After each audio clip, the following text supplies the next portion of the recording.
예수께서 이르시되 내 마음을 다하고 목숨을 다하고 뜻을 다하여 주 너의 하나님을 사랑하라 하셨으니 이것이 크고 첫째 되는 계명이요 둘째도 그와 같으니 내 이웃을 내 자신같이 사랑하라 하셨으니 이 두 계명이 온 율법과 선지자의 강령이니라. 당시 가톨릭 교회는 면죄부를 판매하고 있었습니다. 이에 항의하여 루터가 항의 반박문을 쓰게 되었는데 이것이 종교개혁의 시작이 되었습니다. 16, 17세기 유럽에서 시작된 퍼져 있었던 종교개혁 운동은 로마 가톨릭 교회의 쇄신을 요구하는 운동이었습니다. 이 종교개혁을 맞이해서 우리는 이번 주간을 종교개혁주일로 보내고 있습니다. 이 종교개혁의 결과로 프로테스탄트, 개신교가 등장하게 되었습니다. 오늘 우리는 개신교도들인데 이 개신교는 계속 개혁을 해야 하는 의무를 가지고 있습니다. 하나님의 말씀을 가까이 하면 할수록 이 개혁의 의미가 무엇인가를 깨닫게 됩니다. 예수님의 말씀과 삶은 개혁적입니다. 그래서 예수님의 말씀과 삶을 연구하면 연구할수록 사람은 개혁을 할 수밖에 없고 개혁을 진행할 수밖에 없음을 우리는 경험하고 알고 있습니다. 오늘 예수님의 말씀 가운데 첫 번째, 주 너의 하나님을 사랑하라, 이 말씀은 신명기 6장 5절의 말씀을 인용한 내용입니다. 예수님의 이 말씀 속에는 하나님에 대한 존중이 들어가 있습니다. 하나님에 대한 존중이 너의 삶의 제1우선순위다라는 의미입니다. 이 말 자체가 오늘 우리에게 익숙한 현실 속에 살고 있는 우리들에게 도전되는 말씀이고 개혁되는 말씀입니다. 더 나아가서 주님은 이렇게 말씀하셨습니다. 내 마음을 다하고 내 목숨을 다하고 내 뜻을 다하여 주 너의 하나님을 사랑하라. 목숨을 다한다는 것은 순교를 각오하며 하나님을 사랑하라, 이런 의미입니다. 마음을 다하여라는 말은 흐트러지지 않는 자세로 하나님을 존중하는 내용입니다. 우리가 하나님을 사랑한다고 하지만 마태복음 22장에 예수님께서 말씀하신 것처럼 우리가 하나님을 사랑하고 있는지 반성하는 하루가 되었으면 좋겠습니다. 코로나 때문에 오랫동안 예배당에서 예배를 드리지 못해서 우리의 신앙이 식어졌다면 하나님에 대한 사랑이 진짜였는가라고 우리를 점검해야 될 것입니다. 예수님이 이렇게 계명을 말씀하게 된 것은 어떤 율법사의 질문이었습니다. 선생님, 어느 계명이 가장 큽니까? 라는 이 율법사의 질문에 예수님은 첫째 되는 계명으로, 크고 첫째 되는 계명으로 주 너의 하나님을 사랑하라고 말씀하셨습니다. 성서는 이처럼 주 너의 하나님을 사랑하라고를 계속 말하고 있으며 이 말씀은 우리로 하여금 우리의 삶을 개혁하고 뜯어 고치게 하고 있습니다.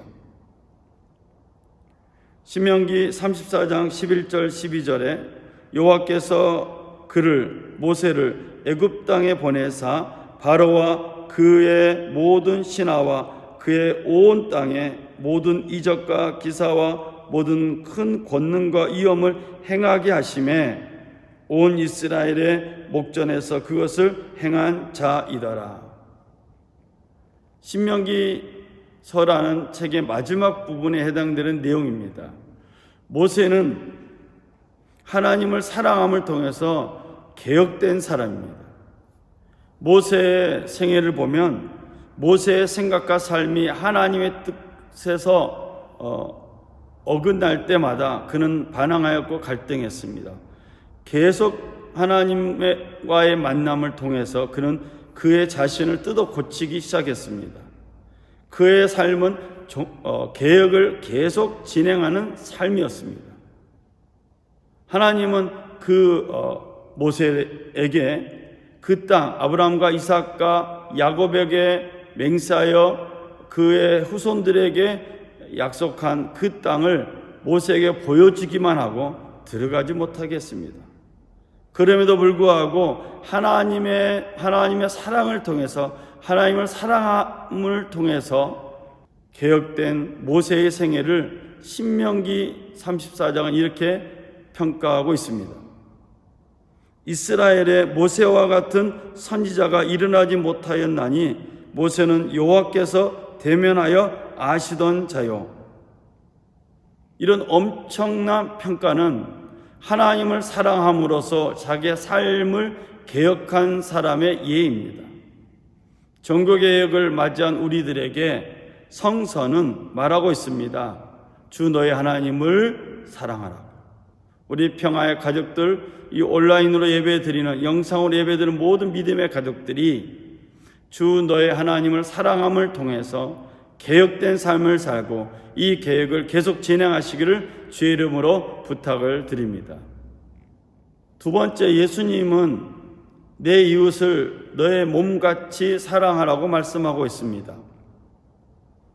레위기 19장 18절을 인용한 이 말씀은 원수를 갚지 말며 동포를 원망하지 말며 내 이웃 사랑하기를 내 자신과 같이 사랑하라. 나는 여호와니라.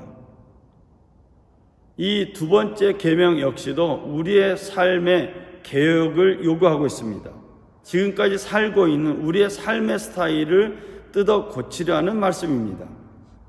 우리는 다른 사람을 위해서 살지 않습니다. 본능적으로 자기를 위해서 살고 있습니다.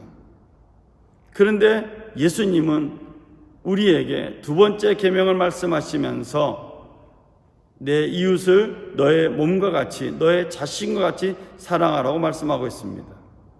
예수님께서 레위기 19장 18절의 말씀을 인용하셨는데 레위기 19장 18절의 이웃은 이스라엘 동족을 의미합니다. 그러나 예수님께서 레위기 19장 18절을 인용하면서 그 범위를 확장시키고 있습니다. 우리에게 모든 인류를 사랑하라고 말씀하고 있습니다. 이처럼 이웃 사랑은 하나님의 사랑을 기초로 하고 있습니다.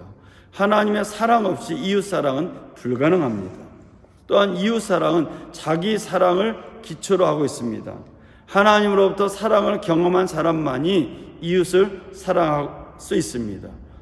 데살로니가전서 2장 4절에 보면 오직 하나님께 옳게 여기심을 입어 복음을 위탁받았으니 우리가 이와 같이 말함은 사람을 기쁘게 하려 함이 아니요 오직 우리 마음을 감찰하시는 하나님을 기쁘시게 하려 함이라. 바울은 율법 중심의 삶을 살았던 의인이었습니다. 그는 하나님과의 만남을 통해서 하나님으로부터 사랑을 경험하게 되었습니다. 다메섹을 향하여 길을 걷다가 부활하신 예수 그리스도를 만나면서 그의 인생은 180도 완전히 바뀌었습니다. 자기 중심의 삶이 아니고 하나님을 사랑하는 삶으로, 이웃을 내 몸같이 사랑하는 삶으로 바뀌었습니다. 그 결과가 데살로니가 교회를 세우게 되었고 데살로니가 교회를 섬기게 되었습니다. 성경은 이웃 사랑에 대해서 좀 더 명확하게 말씀하고 있습니다. 레위기 19장 13절 14절에 보면 너는 내 이웃을 억압하지 말며 착취하지 말며 품꾼의 삭슬 아침까지 밤새도록 내게 두지 말며 너는 기 먹은 자를 저주하지 말며 맹인 앞에 장애물을 놓지 말고 내 하나님을 경외하라. 나는 여호와니라. 이웃을 어떻게 사랑하는가에 대해서 레위기는 분명히 말씀하고 있습니다. 너의 이웃을 억압하거나 착취하지 말라. 뿐만 아니라 하루 먹고 사는 품꾼의 삭슬 밤새도록 가지고 있지 말고 그때그때 빨리 줘라 라고 말씀하고 있습니다. 또한 기 먹은 자를 저주하지 말라고 말하고 있습니다. 저주가 재난을 일으킬 수 있으니까 그의 연약하고 부족한 것을 저주하지 말 것을 명시하고 있습니다. 또한 눈이 보이지 않는 사람이라고 그 앞에 장애물을 두어서 넘어지게 하지 말라고 말씀하고 있습니다. 사랑하는 평화의 가족, 믿음의 가족 여러분, 우리는 이웃의 범위를 내가 아는 사람, 내가 좋아하는 사람으로 한정하고 있는 것은 아닌가 반성해 보아야 할 것입니다. 종교 개혁주의를 맞이하면서 개혁주의를 통해서 우리의 신앙이, 지금까지의 신앙이 자기중심의 신앙이었고 이웃을 사랑하지 못했다면 다시 한번 주님의 말씀을 통해서 우리의 삶을 돌이키고 뜯어고치는 결단이 이루어지는 복된 주일 되시기를 주님의 이름으로 부탁을 드립니다.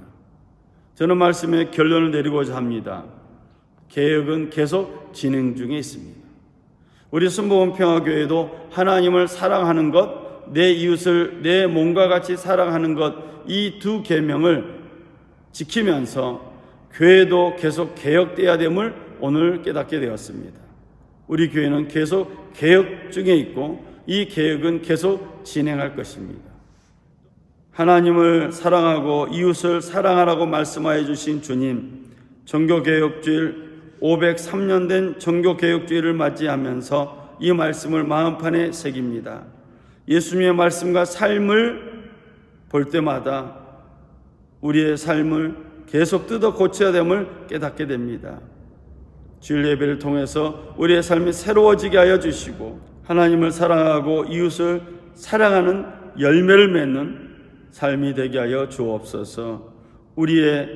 우리가 개혁하는 이 개혁을 멈추지 않게 하여 주시고 끝까지 진행하여서 하나님께만 영광 돌리게 하여 주옵소서. 우리를 구원하여 주시고 하나님의 백성 삼아 주심을 감사드리며 우리 주 예수 그리스도 이름으로 기도드렸습니다. 아멘.